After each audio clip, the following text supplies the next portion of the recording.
Hello traders, welcome to our stock discussion for today. Since a lot of you, our YouTube and Facebook fans are asking about Jollibee or JFC since the Q4 earnings is out, 'di ba?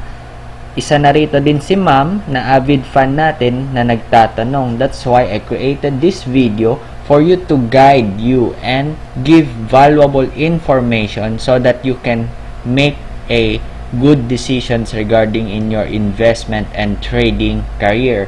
So, ito, kaninang hapon, nagsabi siya, hello, may I ask your advice? No? I plan to buy Jollibee. So, first thing we will talk about, if you do not have Jollibee, should you buy already? If you have cash, should you buy already? Or kung meron ka, nabili mo somewhere 180 to 200, ano ang dapat mong gawin? No? And thirdly, kapag nabili mo siya above 200, like 250 all the way up to 300, ano ang yung gagawin, no? So, yun yung mga pag-uusapan natin for today. So, sabi niya, trading lang, buy low, sell high. So, right now, probably, can I buy at 190 per share? Well, pag-uusapan natin yan. So, we'll wait till 300. Ito yung medyo alanganin, yung statement niya na to. Well, we'll study the chart. So, for now, we will look at the chart and I will discuss you how should you trade Jollibee. So, if you are new to my channel, please subscribe and hit that bell button so you will always get the latest content that I make for you to be equipped with the latest market happening. So, let's visit the chart. So, ayan. So, if you will observe Jollibee last candle or last trading day ended in a flat candle with a 0.65% losses, diba? Closing at 184 pesos per share with that high significant red volume. So, if you will observe all the moving averages, short, mid, and long-term perspective are always bearish, diba? As this point in time, bearish. Ito yung perfect bearish alignment ng mga moving average. So, what are the significant support? As I already discussed with you, diba, last year, diba, on my Facebook page na there will be a significant support here on 180 pesos per share, right? Diba, somewhere here. Diba? So, sinabi ko na it could go as far as low as 180 pesos per share last year, diba? So, today, diba, since the Q4 is released, so makikita nyo dito yan sa PSE Edge, diba? Search nyo lang Jollibee, material information and or transaction, click nyo lang, lalabas itong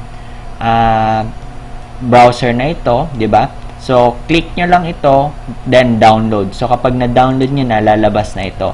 So, in here, you can study those very important numbers which I cannot discuss everything for you kasi my focus is not on fundamentals. Though, we have some sort of background sa fundamentals, but I'm more on being a technical analyst, diba? So, I value the price action much more than the fundamental of the company.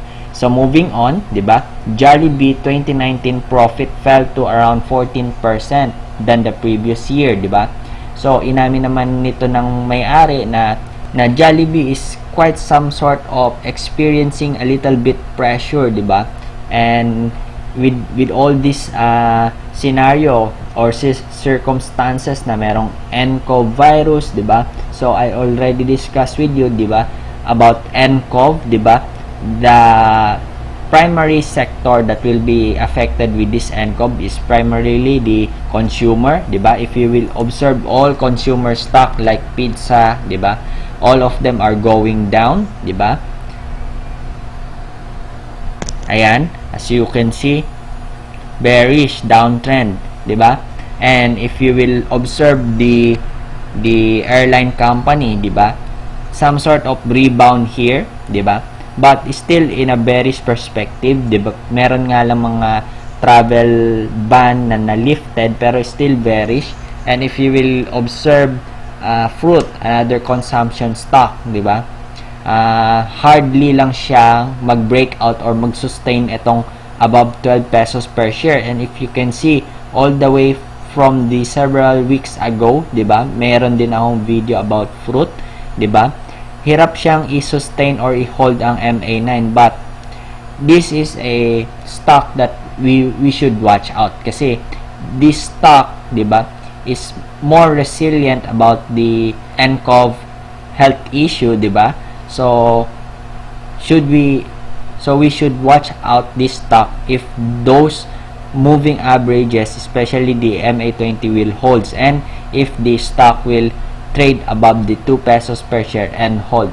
So at this point in time, wala pang good entry or buying point, unless if you are a bottom fisher, then that's good for you. But I am planning to trade with Frutas about its growth, diba? So ito ang isa sa mga consumption stock na medyo resilient siya about those noises in the global market. And if you will also remember na si Jollibee is a international company which has stores outside of the Philippines, 'di ba? So ang pinaka magiging neto, ang bottom line, 'di ba? Since NCOV originated in China and Jollibee has some sort of stores in China, although maliit na percentage lang, it also affects the earnings or the earning capability of JFC, right? And especially, diba, with this NCOV na health issue, diba, people are now staying away from malls, diba, reducing the frequency of going outside, visiting malls, diba, and those stores na like that, restaurant, nasa malls yan, so they are highly affected. On top of that, diba, Smash Burger are still losing money, CBTL is losing money, and the newly acquired na business, Chinese cuisine na Tim Ho Wan, losing money. Everything is losing money, including the Red Ribbon is losing money. So the NCOV virus, on top of that, some sort of investments ni JFC, diba, acquisition nila is losing money. So nagpatong-patong na yung nagiging problem ni JFC. So 2020, for this year, I believe that 2020 will be a very tough year for Jollibee, diba? And we will just observe for the last few couple of months before the 2020 ends kung ano ang magiging mangyayari with JFC. And I hope the target of JFC for the reversal or recovery is for 2021 or 2022. So if you will ask me, it is good for now to enter, I will just say no, not yet, no? If you want to buy shares of Jollibee, buy it on conservatively way, diba?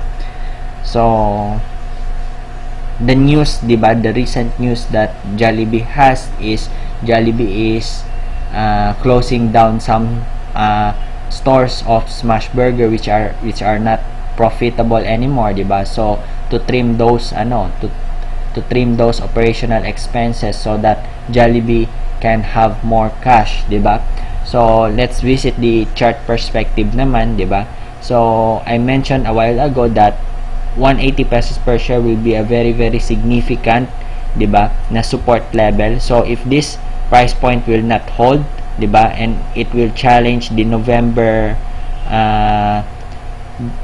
sell off, diba? So of course, kung ano yung nakikita natin, nakikita din yan ng ibang tao, and those people na nakakaalam ng principle na to cut their losses if this support breaks down, diba, they will also cut loss then until it will further slide up to the here, diba? If you will see, 180 is very significant. If this 180 doesn't hold, we will have to see Jollibee will be trading about around 172, then all the way up to 150 pesos per share, diba? So the lowest that Jollibee might go within this year is 150 pesos per share. But of course, cheap can be also be much cheaper, diba? It doesn't mean na 150 it is the very cheap. No, there are some people will ask me how low it can go. I will always answer them 0. 'Di ba? Kasi stock market is all about profitability or earnings, 'di ba? It is business. So if Jollibee cannot be resilient with those issues, 'di ba? Acquisition issues or the NCOV issues, 'di ba?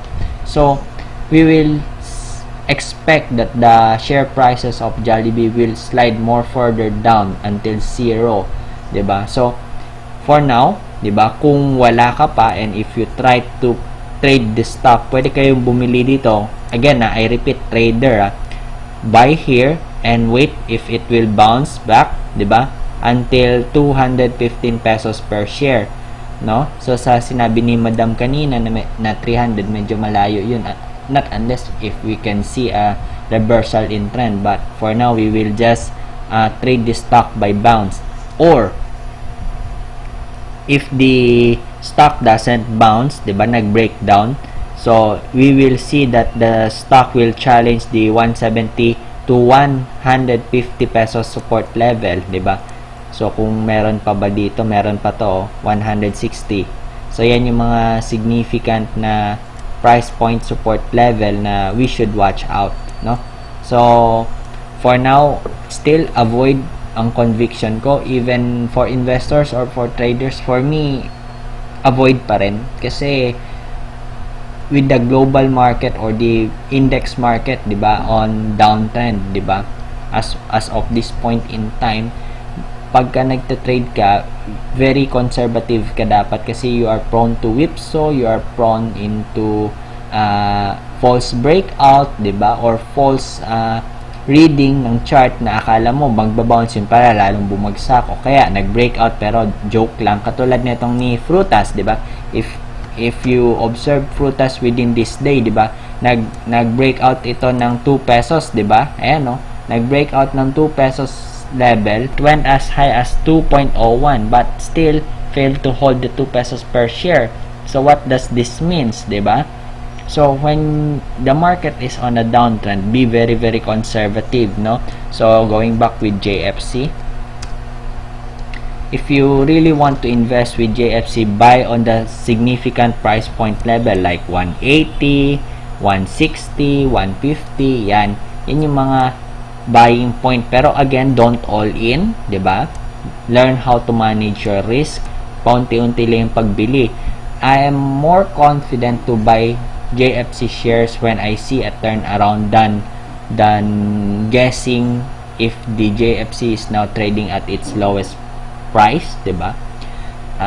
May very core principle that no matter how big the company you are, no matter how blue chips you are vulnerable to bankruptcy, 'di ba? You are vulnerable sa downfall. So it doesn't mean na if you are on top of the sector or industry last 10 years ago, you will be always on top. So things change, 'di ba? It is just the challenge for the company on how they will cope up with those changes.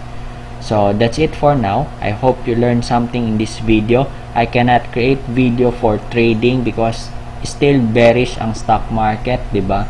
So may mga watch list for potential bounce, but I'll just create a new video if meron na akong nakikitang potential stocks na we can trade. So just for now, ang mga watch list ko is just like tech or euro, 'di ba? Na na-discuss ko na rin way back for my last few videos. So you can review those charting analysis is still applicable for within this week and for next week. So God bless us all and bye-bye.